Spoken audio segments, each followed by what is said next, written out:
Salut à tous, je suis très heureux que vous soyez en ma compagnie pour cette première partie d'une série de vidéos consacrée à la future et malheureuse prochaine crise systémique que j'ai nommée la chute de Babylone avec un point d'interrogation. Parce que bien évidemment, on ne sait pas de quoi l'avenir sera fait, mais nous avons quelques signes. Et en plus de ça, nous avons des textes sacrés qui nous montrent certaines réalités. Alors, en préambule, bien entendu, il y a certains mots, il y a un mot précisément qui va revenir souvent dans cette vidéo, que je ne citerai pas, bien entendu, pour respecter les confessions de chacun. Et puis, cela m'embête fortement de répéter ce mot-là, hein.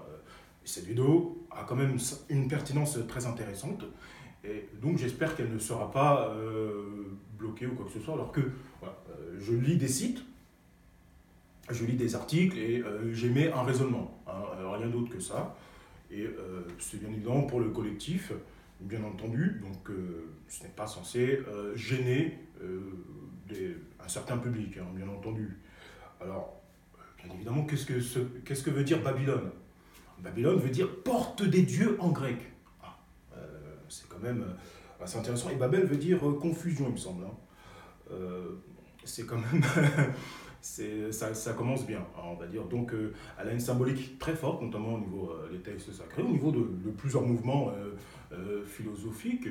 Alors, je parle d'une crise systémique à cette époque, et je parle de Babylone. Pourquoi? Il faut faire le lien, hein. Alors, Babylone, historiquement, c'est une ancienne cité à 90 km au sud de l'Irak.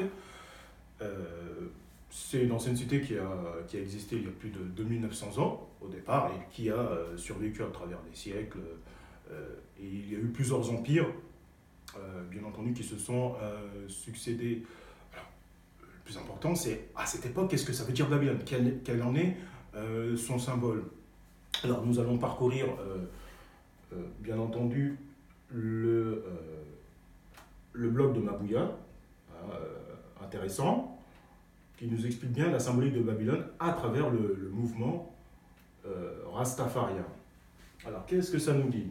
Babylone représente symboliquement, pour les Rastafari, la société occidentale mercantile décadente, déshumanisée et pervertie, le système répressif, toute forme d'autorité oppressive, police, armée, église catholique, pouvoir financier, pouvoir politique.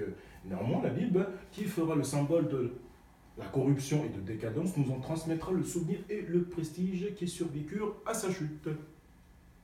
Ce mot cristallise deux Babylone de la Bible, l'Empire qui est la tête d'or, la tête en or du livre de Daniel, et la grande prostituée de l'Apocalypse.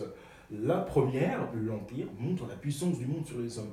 Les empires de Daniel sont les empires qui ont dominé le monde, à chacun à leur période, régnant à chaque fois sur Israël. Les Rastafari voient dans le monde occidental une continuation directe de ce pouvoir, car pour eux, il impose ses valeurs et son système de gouvernement par la force sur toutes les populations. Le deuxième représente le mysticisme.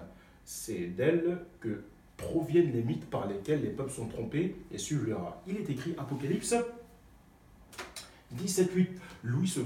Sur son front était écrit un nom, un mystère. Babylone la Grande, la mère des impudiques et des abominations de la terre. Le lien avec la ville semble aussi inscrit dans le texte. Apocalypse 17-18, et la femme que tu as vue, c'est la grande ville qui a la royauté sur le roi de la terre, en opposition, donc, avec Sion ou Zion, qui est Jérusalem, ou la Jérusalem céleste. C'est la suite du combat entre Abel le nomade et Caïn le sédentaire, qui construit des villes pour se mettre à l'abri de la nature, qui lui est hostile depuis qu'il a tué son frère. On comprend donc pourquoi Babylone est la stigmatisation de l'ennemi pour les Rastafari.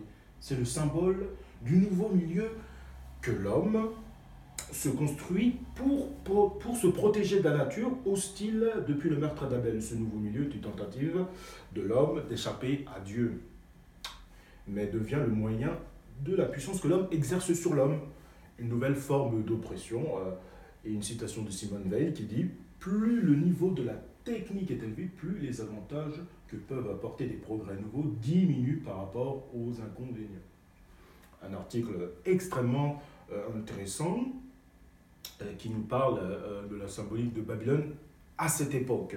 Donc, voilà, ça représente la société occidentale capitaliste, et donc la chute de Babylone avec comme point d'interrogation, la chute du système capitaliste, tout simplement. Ça en est le symbole. Et bien évidemment, alors effectivement, pour les gens qui ne connaissent pas trop, c'est vrai que les gens, chute de Babylone, ils vont croire que... Alors que là, bien évidemment, il y a une rétrospective importante à faire avant de parler plus de techniques avec les crises qui se sont succédées à travers ces derniers siècles. Et il est toujours important de comprendre les racines du mal. Alors là, nous avons aussi justement cette rétrospective sur Eschatologia Blog qui nous parle du premier roi de Babylone, qui est en réalité le premier Illuminati. Nous allons voir ça ensemble, parce qu'il est important de comprendre les dessous de ce monde. Vraiment, qui dirige et qui donne l'ordre aux chefs d'État aussi et aux organisations mondiales, la Cour pénale internationale, l'ONU, etc. De l'origine des francs-maçons au règne des Illuminati. Alors, c'est un article très intéressant, long et riche en éléments, et je vais en lire la quintessence pour apporter de l'eau à mon moulin. Première partie, Nimrod. Nous connaissons tous le célèbre récit de la tour de Babel qui est responsable de multiplication des langues sur Terre. Mais est-ce juste un mythe? A-t-il une origine autre que biblique finalement? Peut-on envisager que ce récit est plus qu'une légende? Comme toute recherche se basant sur des textes anciens, il n'est jamais possible d'être exhaustif. Néanmoins, au travers de plusieurs textes anciens, il nous est possible de corroborer ce fait par de nombreuses sources dans les religions abrahamiques et mésopotamiennes. Très intéressant. Alors, finalement, Nimrod, l'un des fondateurs de la franc-maçonnerie, fut le premier Illuminati. Il est à l'origine de ce système qu'on appelle pyramidal. D'après Fulford, dont nous avons ses interventions sur la chaîne YouTube Le Suisse. Rothschild se dit descendant en ligne directe de Nimrod. Nimrod était l'un de ceux qui ont dominé la Terre. Selon eux, seuls 4 rois dominèrent la Terre, 2 croyants et 2 négateurs. Les 2 croyants sont Dulcaren et Salomon. Quant aux 2 négateurs, ce sont Nimrod et Nabucodonosor. Nabucodonosor, pour ceux qui connaissent, ce sont les grandes bouteilles d'alcool de plus de 30 litres. Synonyme, symbolise la décadence, etc. On ne peut pas boire ça tout seul. C'est pour la fiesta, la partie. Ils ont ajouté que Nimrod régna pendant 400 ans et qu'il fut un tyran et un despote semant la corruption sur terre, plein d'orgueil et d'arrogance. Eh oui. Alors, ce qui est intéressant, nous avons un verset coranique très intéressant qui explique bien dans quelle séquence historique nous sommes dans ce monde. Et bien évidemment, pour en comprendre la quintessence et comprendre le bras de fer qui est mis en place dans cette civilisation, une civilisation où on voit qu'il va y avoir des changements. Ça ne peut pas continuer ainsi. On va vers la catastrophe, que ce soit au niveau de la nature, au niveau des régimes politiques, au niveau du système économique. Et tous ces maux convergent vers une lourde catastrophe. Et oui, tous les maux sont là en même temps. Dans tous les domaines, il y a des maux. Dans tous les domaines, il y a des problèmes. Et ça va converger vers un effondrement. Et Pablo Servigne en parle très bien, notamment sur la chaîne aussi Clément Bonfort. Et c'est très important de s'éveiller à l'effondrement. Tout simplement, à quelque chose d'inéluctable. Parce qu'on engraisse, finalement, on s'engraisse, si j'ose dire, et on désosse cette planète. Donc, là, je pense qu'on était au mois d'août l'année dernière, mais je pense que ça sera au mois de juillet qu'on aura fini les ressources de la planète, qu'elle peut se renouveler en une année. Donc on court à la catastrophe. Et nous avons aussi sur Netflix, qui est un nouveau média, qui apporte plein de films de type post-apocalyptique. Ils ne vont pas mettre des millions d'euros pour rien, c'est pour nous éveiller. Alors, ce bras de fer, nous allons voir, qui est un verset du Coran. D'après Qatada, c'était le premier roi qui régnait sur terre. Il fut roi de Babylone, il fit construire la tour de Babel. Confusion. Qatada explique ainsi la suite du verset, comme Abraham avait dit à Nimrod. Mon Seigneur est celui qui donne la vie et la mort. Nimrod lui répliqua, c'est moi qui donne la vie et la mort. Il fit venir 2 hommes, tua l'un et laissa l'autre en vie, puis s'adressant à Abraham, il lui dit, je fais mourir qui je veux et je laisse vivre qui je veux. Prétentieux. Abraham lui dit alors, Allah fait venir le soleil de l'Orient, fais-le donc venir de l'Occident. Eh oui. Nimrod demeura confondu. Commentaire Tabari. Et oui, bien entendu, Nimrod ne peut pas déplacer les astres. C'est problématique pour lui. Il ne peut pas. Donc, bien évidemment, il se prend Dieu sur terre. Et là, on parle d'énergie céleste, du créateur qui fait déplacer les astres, bien entendu, que Nimrod ne peut pas faire. Nimrod s'est dit Dieu sur terre, alors que Abraham parle d'un Seigneur céleste, du créateur. Et donc, finalement, il est là le bras de fer entre des personnes de cette mentalité-là et les chrétiens, les juifs, les musulmans, ceux qui sont dans les autres religions aussi spirituelles, ceux qui sont en lien à la source. Et cette personne-là, qui a ses propres croyances, hein, mais qui a vraiment une mentalité de domination sur l'autre. Et justement, ce n'est pas cela. Bien évidemment, c'est maléfique, tout simplement. Donc, il est là le bras de fer, mais donc Nimrod, comme il demeura confondu, et qu'il est le premier Illuminati, il se dit, tiens, il est en difficulté dans cette séquence historique et qu'il ne peut pas continuer à avoir ce type de comportement. Donc, il va mettre en place, en coulisses, je veux dire, un autre système que les gens aujourd'hui ne croient pas. Hein.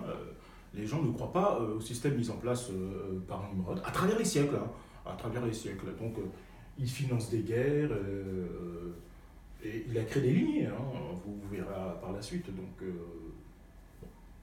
je vais essayer humblement d'apporter ma contribution au niveau des informations, parce que c'est extrêmement important. Alors, moi je suis là, je regarde les infos, je me renseigne sur Internet, et il faut quand même des journalistes courageux, des gens qui font un travail pour nous sortir les informations, parce que sinon nous ne comprendrons pas, nous ne pourrons pas comprendre ce qui se passe. Alors bien évidemment, nous avons les travaux d'un journaliste canadien, très important, qui nous a parlé de l'aurore rouge, notamment du projet Bluebeam. Malheureusement, il a payé de sa vie de nous donner ces informations. Et puis là, nous avons les travaux de Fritz Springmeier, qui s'intitulent Les Illuminati sur le Bistro Bar Blog. Alors, qu'est-ce qu'il nous dit? Et c'est lui qui nous révèle l'affaire des 13 lignées sanguines. Hein. Parce que sinon, on ne pourra pas comprendre les dessous de ce monde. Donc, ces travaux sont extrêmement importants. Le texte ci-dessous, c'est très long, donc je vais lire la quintessence, et le texte d'introduction, livre de Fritz Springmeier, qui s'intitule Les Lignées Illuminati. Cet auteur est très concerné par tout ce qui touche à l'élite du Nouvel Ordre mondial. Le texte suivant est un extrait de son chapitre sur la lignée mérovingienne qui concerne plus spécialement les familles royales d'Europe. En dehors des 13 lignées de base, hein, et je vais revenir, Astor, Bundy, Collins, Dupont, Freeman, Kennedy, Leonazis, Reynolds, Rockefeller, Rothschild, Russell, Van Dyne, et de la lignée mérovingienne, il s'est également intéressé à celle de Krupp, Disney et McDonald's. C'est quand même très important. Alors, qu'est-ce qu'il nous dit? J'étais tellement captivé par mon étude que souvent je ne m'arrêtais que quand mes yeux et mon esprit n'en pouvaient plus des hommes et des femmes à l'intelligence aiguë comme Ellis Starmiller, l'auteur de Théocratie occulte, et Alexandre Hislop, auteur de Les de Babylone, ont tenté de faire des recherches sur le monde occulte et sur les liens entre les différents groupes. J'ai d'abord lu les livres d'Hislop en 1980. Son livre démontre la continuité entre l'occultisme ancien des religions du mystère et la religion moderne. Alors, il dit plein d'autres choses intéressantes. Bien évidemment, alors je vais enlever la quintessence. Et qu'est-ce qu'il dit par la suite? Une des lignées remonte à Babylone et descend de Nimrod. Et oui. Au cours des ans, le monde occulte est resté caché au livre d'histoire. La publication et l'éducation étaient des privilèges contrôlés. On gouvernait en coulisses. Les religions des mystères avaient chacune leur conseil secret qui dirigeait. Et ces mêmes conseils sont passés sous le guidage d'un grand conseil secret suprême ou corps gouvernemental. Les religions de mystère ont à leur tour gouverné les masses et les chefs politiques. Quand j'ai débuté mes recherches sur les Illuminati, une image nette se fait jour me montrant que les livres d'histoire étaient trafiqués, que le pouvoir suprême, et oui, livres d'histoire trafiqués, hein, ça moi aussi quand j'étais en 6e, j'ai constaté, sans avoir de preuves, hein, mais j'ai vu qu'il y avait une entourloupe quand même, et que le pouvoir suprême était concentré entre les mains de l'oligarchie mondiale. Mais qui étaient ces gens puissants, m'a-t-on demandé plusieurs fois, s'il y a une conspiration, qui sont les conspirateurs? C'est de cela que parle le livre. Alors, bien évidemment, les livres d'histoire regorgent d'informations sur les élites et les masses. Chose intéressante, après examen minutieux, le chercheur découvre que l'élite a perpétué son pouvoir pendant des siècles et a été de mèche avec d'autres élites pour le contrôle des masses. Une fois mises en lumière, les guerres entre rois n'apparaissent plus comme guerres entre les factions d'élite, mais des guerres arrangées. Et oui, pour le contrôle des masses par les élites avides. Et qui sont ces gens? La réponse ne peut pas être celle à laquelle on pourrait s'attendre, car le pouvoir manifeste plusieurs formes de niveaux différents. Le pouvoir n'a pas besoin d'être très visible pour agir. En fait, en raison de la sombre nature de ces lignées maléfiques, elles se sont par tradition efforcées de demeurer secrètes, comme je disais précédemment, par rapport à la séquence abrahamique. Voilà, efforcées de demeurer secrètes parce qu'il n'y a pas le choix. C'est pas possible de montrer, de dire je suis Dieu sur terre et de faire maléfique. Bien entendu, je suis reconnaissant aux gens qui ont quitté les lignées malfaisantes des Illuminati et ont donné leur vie au Christ pour les nombreux renseignements qui ont été mis sur mes recherches, sur la bonne voie. Alors, bien entendu, je vais lire les 3 derniers paragraphes pour la quintessence. Ce qui est important, c'est qu'on voit bien, prenons un exemple, au niveau des chefs d'État africains, où il y a des dictateurs qu'il y a eu, notamment il y a Jammeh. Voilà, il est parti du pays et c'est une bonne chose, le peuple s'est éveillé et nous constatons qu'on a un Laurent Gbagbo qui va à la Cour pénale internationale. Et Jammeh, il a l'air libre, il est tranquillement chez lui. C'est absolument inacceptable, donc on voit bien que on a d'un côté Jammeh qui est un pervers narcissique, qui fait partie de ces 13 lignées sanguines, enfin il ne fait pas partie, mais voilà, il est dans leur branche. On a d'un autre côté Gbagbo, plus altruiste, plus pour le peuple, etc., et qui va à la Cour pénale internationale. On a bien vécu Nelson Mandela en prison, etc. Voilà, ce qui s'est passé aussi en Afrique avec au Burkina Faso, avec le président dont j'ai le nom. Mais voilà, c'est pour vous dire que si vous faites le mal, malheureusement, voilà, vous vivez tranquillement, et puis si vous êtes altruiste et vous êtes pour le peuple, faire du bien pour le peuple, vous allez à la Cour pénale internationale, on vous trouve des choses pour vous mettre en prison. Alors quels sont ces 3 derniers paragraphes extrêmement intéressants et qui continuent sur ici? J'ai reçu le manuscrit des recherches de David Hill 2 ans après l'avoir démarré en mon reportage sur les 13 familles. David Hill avait fait ce que j'ai fait moi-même au départ, il avait posé des questions et a commencé à creuser pour savoir qui tirait les ficelles de ce pays. David et moi avons découvert les noms de certaines des familles puissantes les plus évidentes.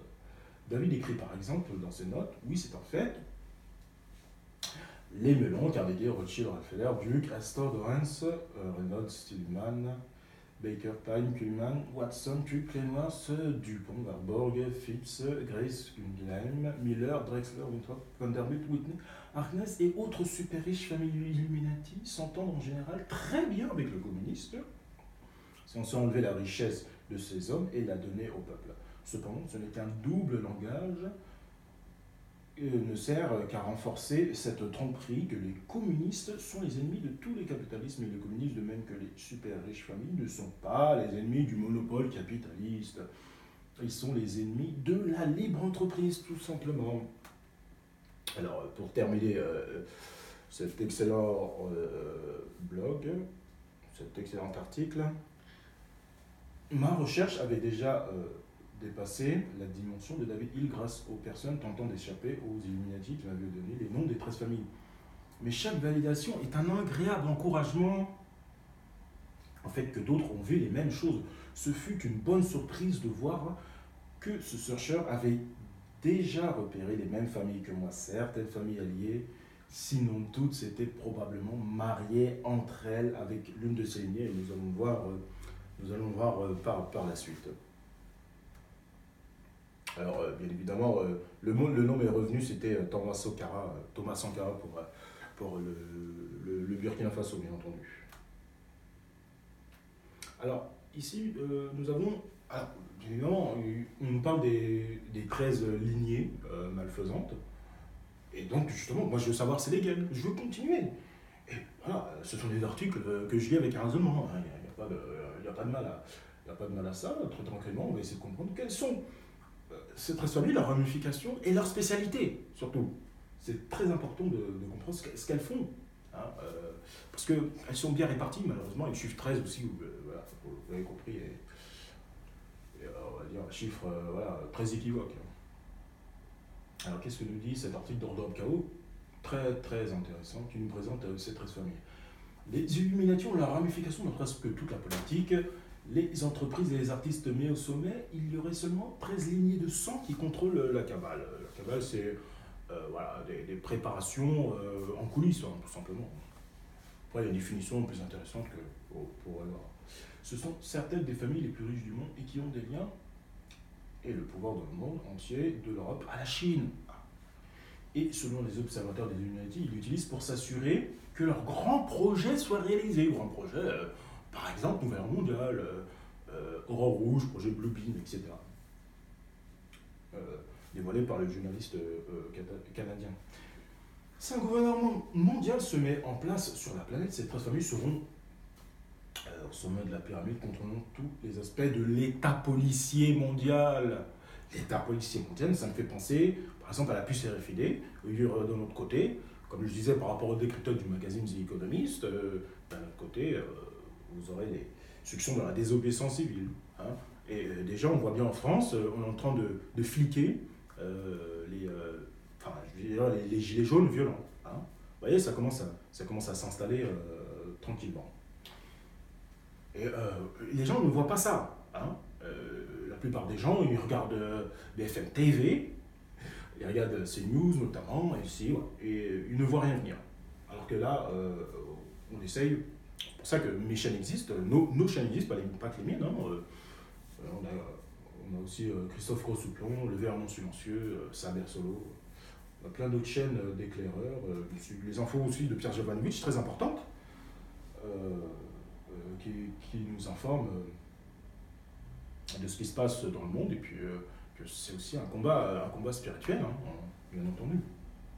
Une grande partie de ce que nous savons de ces familles est basée sur les recherches d'un auteur et éducateur, Fritz Springmeier, qui a consacré sa carrière à exposer les liens et l'histoire des Illuminati, alors que l'essentiel de ces découvertes peut être confirmé. Tout observateur Illuminati sérieux en a connaissance.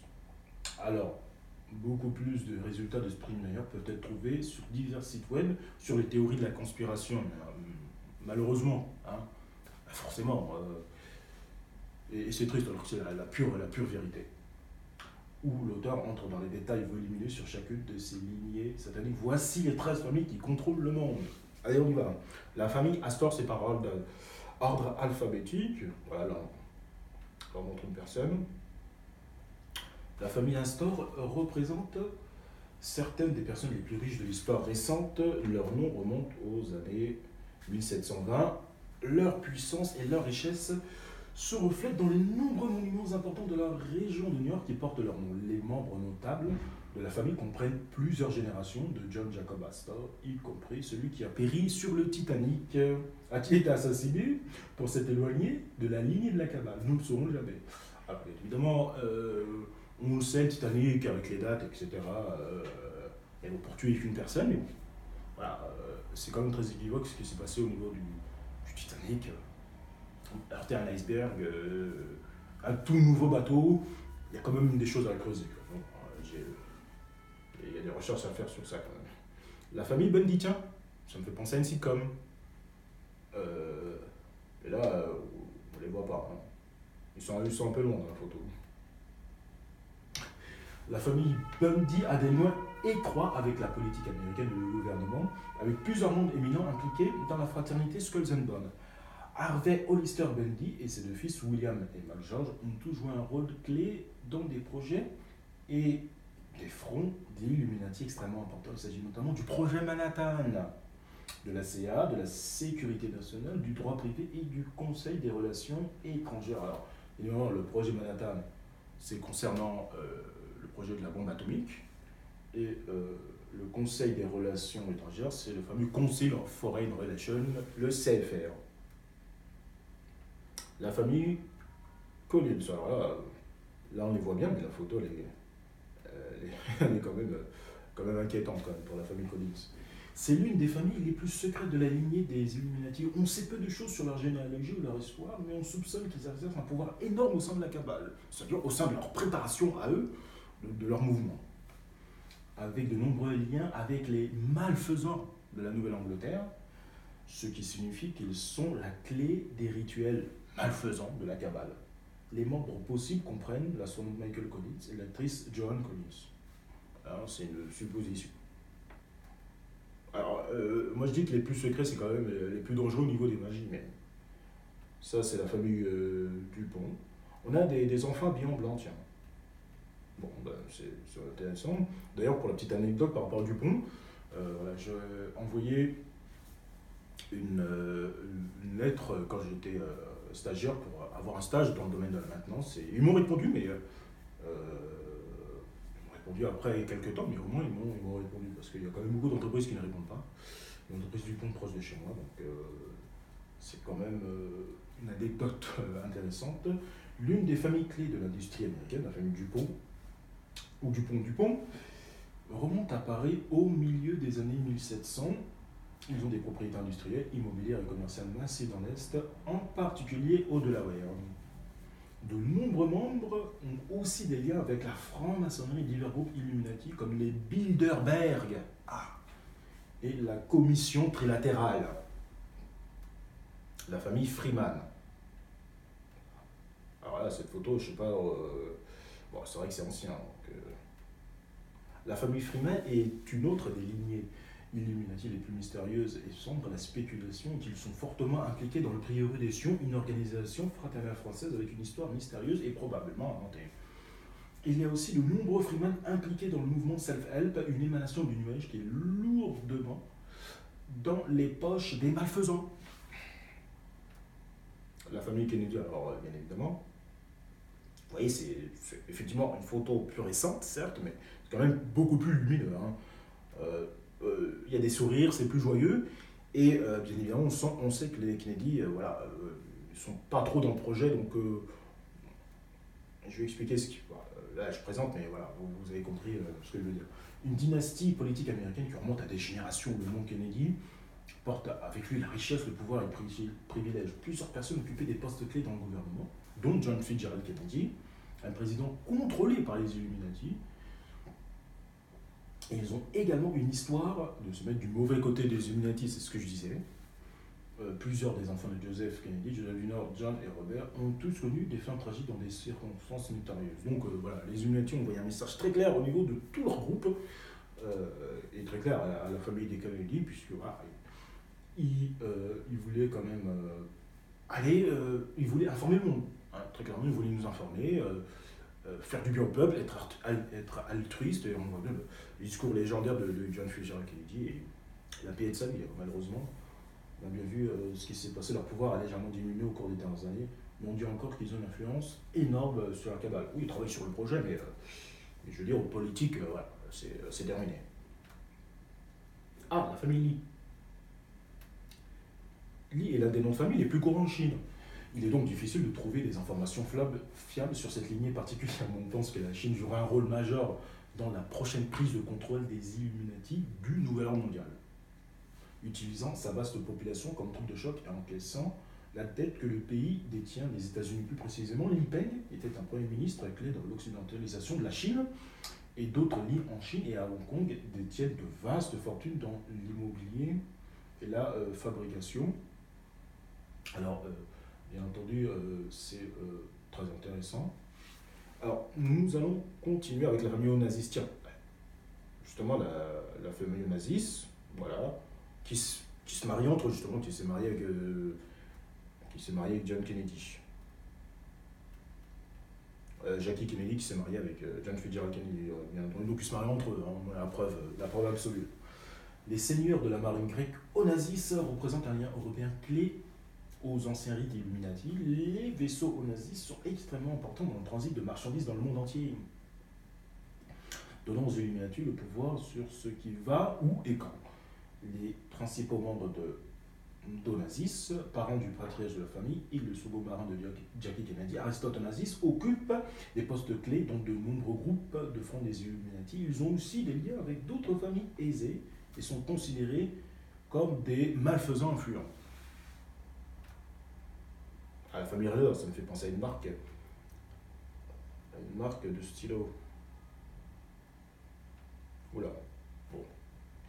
Une des autres familles Illuminati les plus secrètes, la lignée Reznor, possède des stocks massifs de tabac par le biais de la R.J. Reynolds Company, provoquant la dépendance de millions d'Américains à des drogues puissantes. Le gouvernement leur permettant d'opérer librement comme la royauté américaine, la famille Reynolds a de nombreux membres de haut rang dans la franc-maçonnerie, de nombreux liens philanthropiques avec tout l'argent prétendument donné au groupe frontaux Illuminati, ainsi que des liens avec l'occultisme et la malfaisance. Ah, voilà. Là aussi, c'est un peu plus récent. C'est vrai que quand on voit les visages, quand même, ils sont assez magiques. Hein. Ils pratiquent la magie, on a l'impression. Hein. Je sais pas ce que vous en pensez. La famille Rockefeller, c'est quand même connu. Les fameux maniaques du pétrole qui ont refusé les inventions de Nikola Tesla. L'énergie libre de Nikola Tesla en faveur de l'autre énergie. L'énergie câblée, etc. Donc c'est pour le profit, pas pour le peuple. Voilà, c'est ce que je disais. Maintenant, les gens disent Nikola Tesla, sans savon fou, etc. Voilà, c'est toujours comme ça. L'une des familles les plus puissantes au monde, les Rockefeller, ont une richesse et une puissance extrême au-delà de leurs avoirs dans l'immobilier et l'industrie, ainsi que de leurs liens politiques. Les Rockefeller ont donné de grosses sommes d'argent à des organisations religieuses qui sont présumées par les observateurs Illuminati être des terrains d'entraînement pour les malfaisants. Ils ont également joué un rôle dans la formation des principaux groupes de front des Illuminati, comme le fameux CFR. Ah, voilà. C'est les plus célèbres, hein, bien sûr, au niveau des 13 lignées sanguines. La fameuse famille Rothschild, qui détiennent toutes les banques du monde, c'est les plus riches. Et à mon avis, c'est qui dirigent les 12 autres. Hein, c'est mon avis, hein, c'est mon humble avis. Et puis surtout dans cette photo, voilà, c'est quand même, il y a quand même une détermination qui ressort de cette photo qu'on ne voit pas dans d'autres. Hein, il y a une intelligence qui ressort que les autres n'ont pas. Lorsque vous recherchez des complots sur les Illuminati, un nom continue à apparaître encore et encore. Rothschild, les fils de Mayer Amschel Rothschild ont établi des banques familiales dans 5 pays européens clés où ils auraient amassé d'énormes richesses en lançant des guerres et en vendant des armes aux deux camps. Et oui, il est allégué que même maintenant, les politiciens contrôlés par les Rothschild prennent leurs décisions en fonction de ce qui est bon pour la famille et pas pour le peuple. Et voilà, et les gens ont voté Emmanuel Macron, malheureusement. Et oui, et là on est dans cette séquence. Hein, Emmanuel Macron était un ancien banquier des Rothschild, et il est devenu président de la République. Et là on va me dire qu'il n'y a pas de lien. Il y a quand même beaucoup de gens qui ont voté Emmanuel Macron, et qui aujourd'hui commencent à s'éveiller tranquillement, et qui regrettent d'avoir voté Emmanuel Macron. On ne peut pas passer à la banque Rothschild, et être président de la République, et dire ensuite, c'est rien de tout, ça n'a rien à voir. Franchement, soyons sérieux. C'est quand même. Donc voilà, là pour le coup, les Rothschild disent Macron fait ci, fait ça, il n'y a pas de problème. Et il y a un jour où il ne fait pas, on voit bien la chaîne Erika Dadi, les informations qu'il nous donne, il y a un jour où il ne fait pas ça, c'est terminé pour lui. La famille Russell. Ça me fait penser à l'époque, à une certaine époque, avec les photos un peu étranges, la famille Russell. Le ministre restaurateur chrétien, Charles Russell, a joué un rôle clé dans la fondation du mouvement étudiant biblique dont sont issus de nombreux groupes religieux, principalement les témoins de Jéhovah. Les observateurs des Illuminati pensent que ces groupes sont en fait des fonds de la malfaisance, les membres étant utilisés comme chair à canon Illuminati.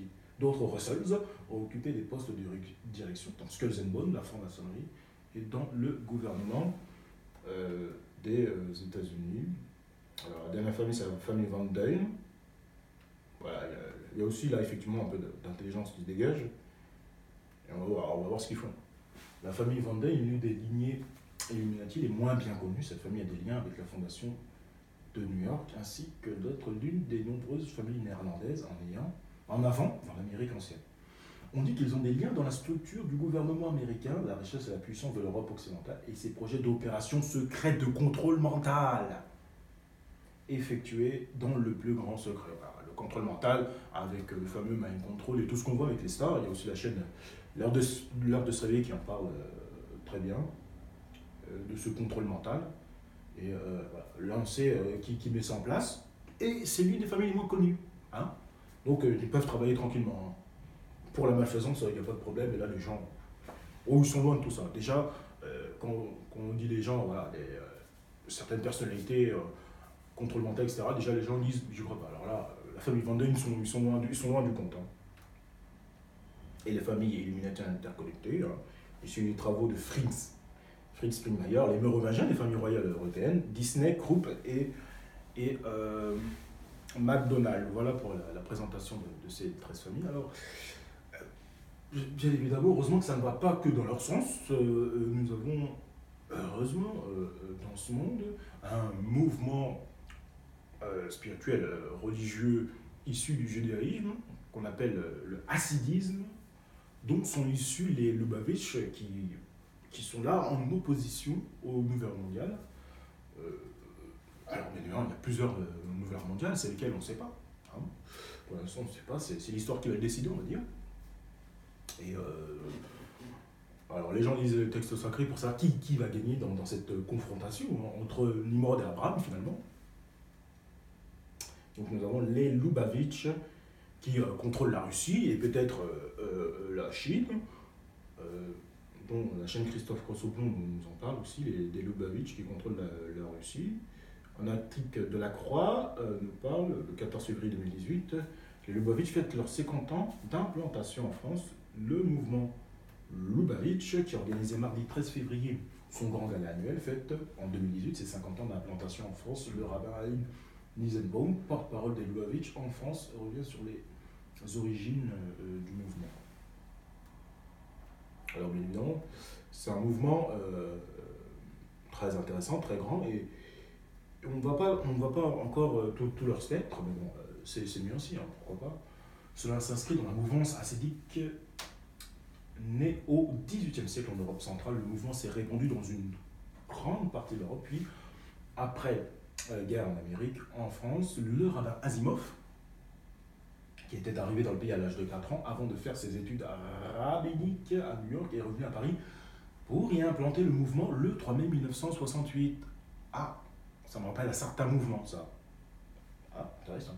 C'était 20 ans après la Shoah, on avait perdu le bonheur d'être juif. Il a fallu attendre une génération pour que ce bonheur réapparaisse. La décolonisation en cours entraînant une perte de repères pour les juifs séfarades qui arrivaient massivement en métropole. Le rabbin Asimov a lancé une action auprès des jeunes et des étudiants avec un discours enraciné dans la tradition, mais parlant à la modernité. Donc voilà une présentation de Lubavitch qui contrôle la Russie. Donc on va vers une confrontation, certaine ou pas, mais on va vers une crise systémique. Voilà. Donc il faut lier toutes ces choses-là.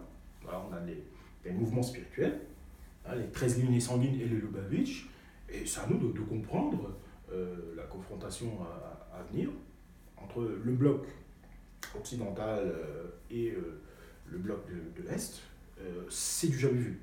Une guerre, on a vu les guerres entre les nations, etc.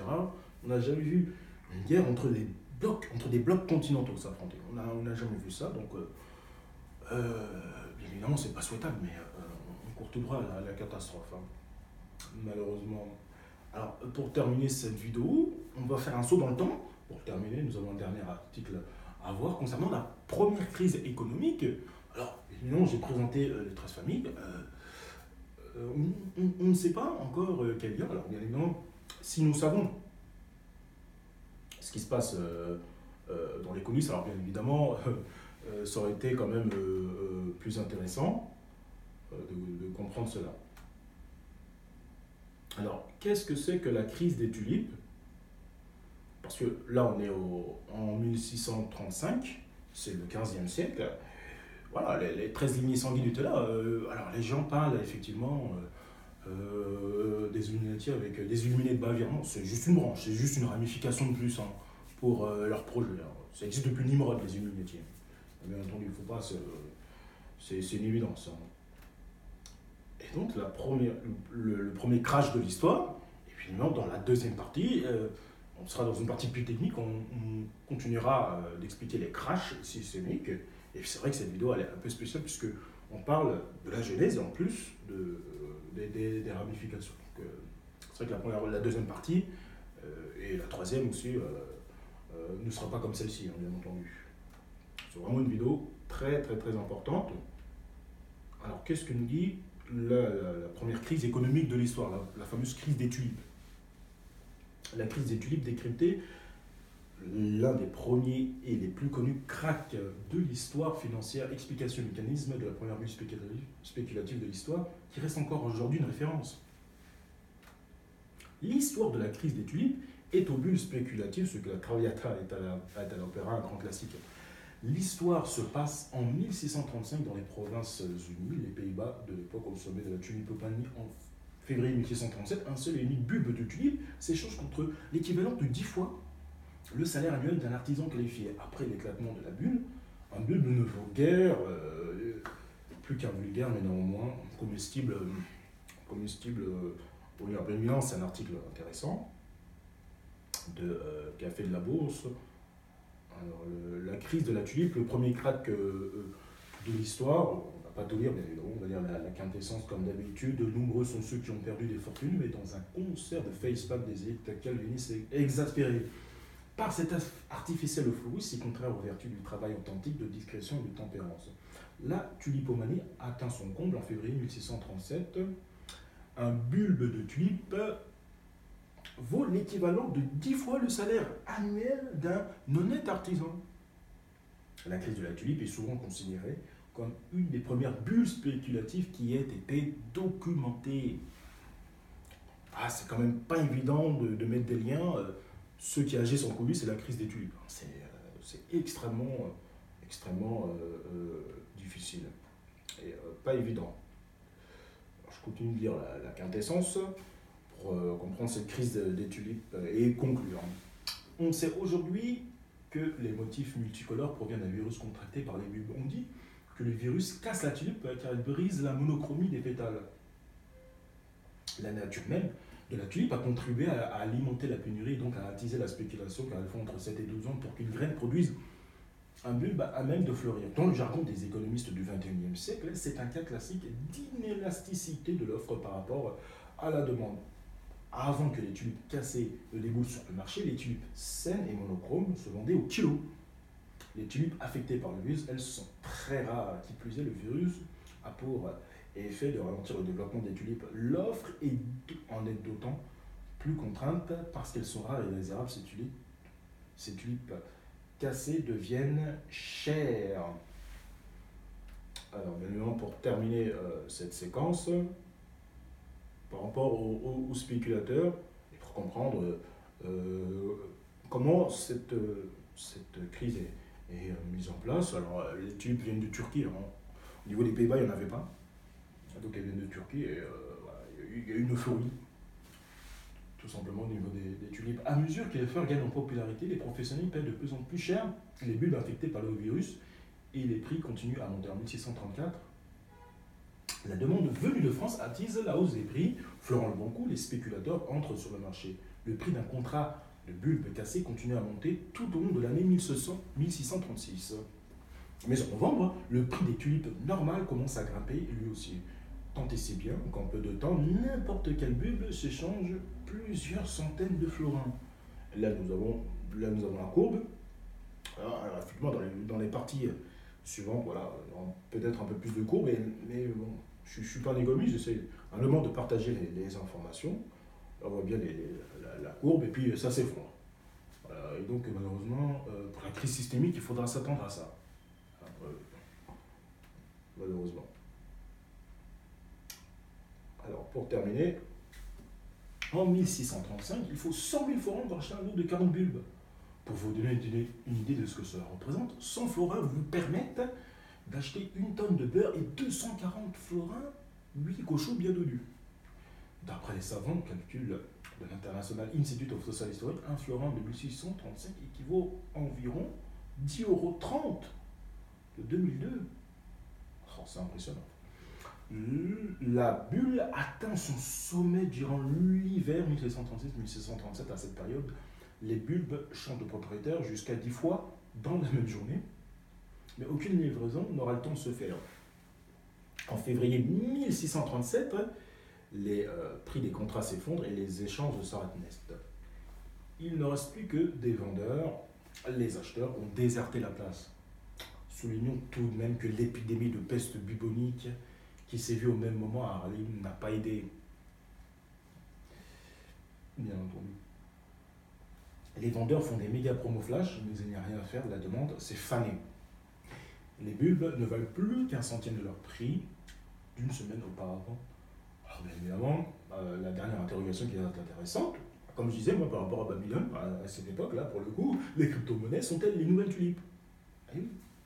Ce qui est certain, c'est que la crise des tulipes reste une référence majeure de l'histoire financière que l'on ressort et étudie à chaque bulle spéculative plus de 4 siècles après les faits. Et oui, c'est quand même intéressant de comprendre cette première crise économique. Alors la deuxième partie, je vais enchaîner sur les différentes crises que nous avons eues,